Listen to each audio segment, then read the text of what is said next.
A lot of you don't understand why this narcissist is hurting you, and you just can't accept that they're doing it on purpose. You search for logical explanations. It has to be from childhood. They must have been abused. I used to wonder why the narcissist in my life wouldn't touch me, not even kiss me. I found it so strange, and I chucked it up to the fact that he must have been sexually abused as a child, as that was not normal behavior. It turned out that there was none of that. The truth was that the emotional deprivation, the coldness, and the tactical withdrawal of warmth were intentional strategies that served his needs for control, dominance, and emotional superiority in the relationship. The things that they do, the way that they treat us it's intentional. That's the hard truth. And that's why it is so hard to accept. That's why radical acceptance gives us freedom when we finally come to the conclusion that they are exactly who they say that they are, or who that they show that they are, that we come to freedom. And unfortunately, it often takes years of our lives, years out of our lives, years that we can't get back. And if we could only believe that there's better out there, if only we knew that if we open that door, a green pasture awaits, because it does. It's there. What are we afraid of? What do we love about them? What do we want from them? Why do we keep thinking that the real person is the person we met and not the person that we see today? Why do we hold on to that? And I bet a lot of you are answering the same thing in regards to what you love about them. You're saying he or she is an asshole. Sorry about the language. They're these selfish people. They're cruel and so on because you're so frustrated with them, right? You're not finding anything good. You're not really coming up with an answer about what you love about them, are you? You're too mad. But if I say, what do you want from them? You're probably finding that one much easier to reply to or to answer. Try it. What do I want from them? I want them to respect me. I want their attention. I want to be validated. I want to feel that I matter and that I'm enough. I want them to love me. Why? Do you want the person you met to love you, or do you want this person in your bed today to love you? That person being a selfish manipulator, cheater, and liar. You want them to love you? I think it's the first. I think that the person that you want to be loved by is the kind one, but that person was not real. We need to be facing that truth. Yet we're afraid because those are two different people and only one of them is real. We need to face the truth even when every part of us is afraid. And it isn't easy, but it's the truth that sets us free, never the fantasy. A lot of people struggle to understand why the narcissist in their life keeps hurting them, and they resist accepting the painful reality that much of the behavior is deliberate and consciously executed. We are taught to search for psychological explanations that make cruelty feel logical. So we tell ourselves stories about childhood trauma, emotional deprivation, or unresolved wounds driving their actions today. This is the moment where radical acceptance becomes not only necessary, but psychologically transformative for anyone caught in a narcissistic relationship pattern. And at the end, I'll give you some things that you can do to help you with this radical acceptance. Radical acceptance doesn't mean approving harmful behavior or excusing emotional abuse at any level, but it means recognizing reality exactly as it is without bargaining, minimizing, or inventing alternative explanation. This psychological skill, it originates in DBT, dialectical behavior therapy, for anybody who's not familiar with this. It teaches us that healing begins when we stop resisting the truth and start responding to it constructively. Resisting the truth traps you in emotional paralysis because as long as you cling to who you wish that they were, you remain powerless over who they actually are. Radical acceptance is about acknowledging that the person standing in front of you today is the authentic version, and the early idealized version was a manufactured illusion designed to secure attachment, designed by them. When we hold on to the fantasy of who they were in the beginning, we are not loving them. We are loving the psychological mirage that they constructed during the idealization phase. We want to believe so badly that they are who they pretended to be, because that made us feel good. We felt seen. We felt acknowledged finally, something that you've been desperately lacking your whole life. So yeah, we hang on to it, but it's not doing us any good.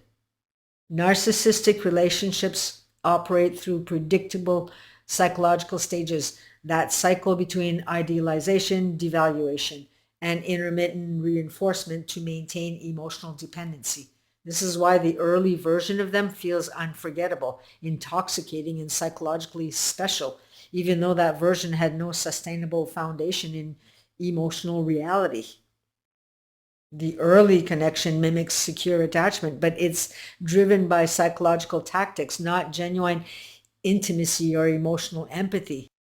So when radical acceptance asks you to see them clearly, it is asking you to differentiate between love and trauma bonding, which are not the same experience. I mean, many people say, but I love him or I love her. Yet when they're asked what they actually love, they struggle to give a real grounded answer. They usually describe behaviors that occurred only during the initial idealization stage, not the behavior of the narcissist that they are currently living, sleeping, or arguing with today. When emotion is high, and they're almost always high when you live with a narcissist, the brain becomes defensive and reactive. So accessing clarity about what we truly love becomes almost neurologically impossible in the moment. But when asked, what do you want from them? The answer comes quickly and clearly, because unmet needs are easier to identify than non-existent qualities that you claim to love. Most people say they want attention, validation, appreciation, or a sense of worthiness, like I said a while ago, that the narcissist refuses to give consistently or sincerely. These desires are rooted in attachment needs, not romantic preference.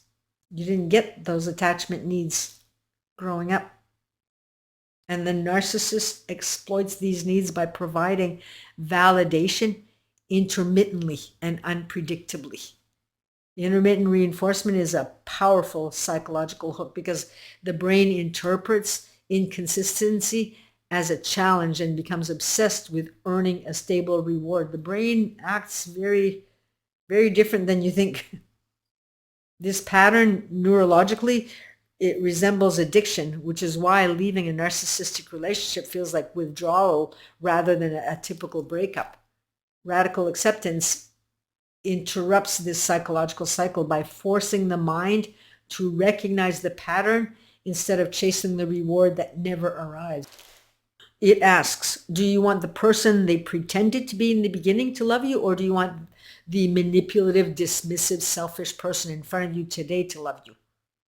You want Jekyll, but it's Hyde that you're dealing with.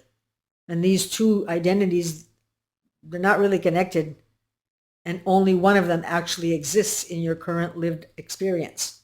Jekyll represents the socially acceptable, respectable version of a man, the part that wants to appear good. Notice I said appear, right? They want to appear controlled and morally upright. But woven inside him is another self, Mr. Hyde, the embodiment of everything dark, aggressive, and unrestrained. Hyde is not a separate character so much as the parts of Jekyll that he wanted to hide from the world. That's why they call him Hyde. Jekyll creates Hyde to indulge the impulses that he's ashamed to claim, believing that he can keep this darker side contained. But once released, Hyde grows stronger, more reckless, and increasingly violent, until the darker self becomes the one in control and Jekyll can no longer suppress him. Radical acceptance means refusing to fuse these two identities together and try to find the other one. It's not there. And recognizing that the version that you're waiting for was a performance designed to secure emotional control. Once that truth is fully absorbed, the emotional fog begins to lift and clarity starts replacing confusion and self-blame. But The fear that keeps people stuck is primitive and deeply wired because the attachment system interprets separation not as emotional liberation, but as psychological danger. The mind says, what if I never find better? If we truly believed a healthier, more peaceful life existed outside this relationship, our fear would shrink and our ability to detach would grow naturally. Radical acceptance, it doesn't remove the pain instantly, but it removes the confusion, and confusion is what keeps people trapped the longest. Most survivors are held back by self-doubt, cognitive dissonance, and the hope that the narcissist will finally understand. No, they won't. They don't want to. Narcissists do not accidentally hurt people. It is intentional, period. And to get to radical acceptance, what we need to do is shift the questions from why does he treat me this way to why am I staying when I'm constantly being treated this way? We have to stop asking how to get them to change and turn the mirror around and ask, how can I change? We have to remove the illusion that we can heal them, fix them so our lives would be better, or love them enough to compensate for the emptiness that they carry inside, because narcissistic emptiness is not something that your affection can repair, and no amount of patience or tenderness can create empathy where none exists. And yes, you will feel pain, you will feel grief, but grief is part of the letting go. You aren't only letting go of a partner, you're letting go of a dream. And there's so much resistance. Many survivors say things like, but he wasn't always like this. And technically, that is true, but only because the beginning was an illusion. The beginning was manufactured specifically to bond you, to secure your loyalty before the withdrawal or empathy and warmth began to unfold. Detachment isn't overnight. It's not an overnight transformation, but it begins the moment that your mind stops arguing with reality and starts accepting what is undeniable. One powerful prayer is the serenity prayer.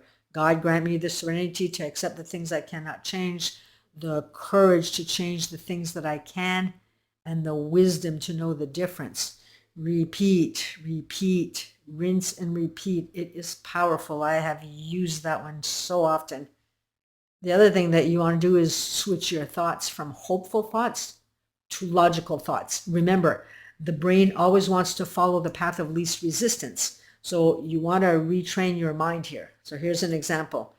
You stop saying he must be overwhelmed, and you replace it with he chooses to withhold affection to maintain control and emotional dominance. Instead of saying she probably didn't mean it, you say she understands exactly how her words affect me, and she uses them intentionally. And when you're doing this, you're giving your brain clarity, and clarity protects you from slipping back into the cycle of confusion. And when clarity becomes stronger than hope, you begin to understand that staying is no longer an act of love, but an act of self-neglect. The other thing that you want to do is write down every single thing they do in a book, a journal. And every time you go to write in the journal to place another incident, reread all the other stuff that you wrote. This will help recondition your mind to the truth, because when you're writing something down that they just did, you're already in an emotional state, and that's where information can go directly into the subconscious mind when you're on high emotions. It's part of hypnosis, or reprogramming if that word feels less scary. And while I'm on the subject of hypnosis, for those who absolutely are ready to leave the actual relationship but are afraid of the future, I have a couple of self-hypnosis sessions on my channel. This is to help you get your confidence and courage back. But it only works if you commit to doing this twice daily for approximately 3 weeks. For some, it takes less time. For others, more. But how badly do you want change? Plus, it's free. Just need 20 minutes of your time twice a day, morning and before bed. So I'll leave a link down below in the descriptions. So Okay, that is all for today, and I hope that today's video has given some of you some hope or courage to move forward. So take care, and we shall see you in the next video. Bye for now.